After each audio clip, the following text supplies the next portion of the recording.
میں ہوں عطوہ رحمان، آپ دیکھ رہے ہیں لیا ٹی وی ایچ ڈی۔ لیا سے ایک اہم خبر شامل کرتے ہیں، جہاں ضلعی انتظامیہ شہر اور شہریوں کے دفاع کے لیے پرعزم نظر آ رہی ہے۔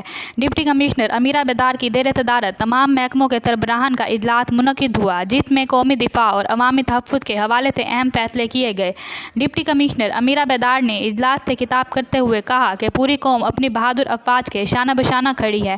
پاک فوج دشمن کی کسی بھی جارحیت کا بھرپور جواب دینے کے لیے ہر وقت تیار ہے۔ انہوں نے کہا کہ موجودہ حالات میں کسی بھی ممکنہ ایمرجنسی کے پیش نظر تمام محکموں کو مکمل تیاری کرنی چاہیے اور عوام سے رابطہ مضبوط رکھنا چاہیے۔ ڈپٹی کمشنر کا کہنا تھا کہ ضلعی انتظامیہ اور دیگر ادارے ضلع کی پہلی دفاعی لائن ہیں اور عوام کو صرف سرکاری طور پر جاری کردہ معلومات اور ہدایات پر ہی عمل کرنا چاہیے۔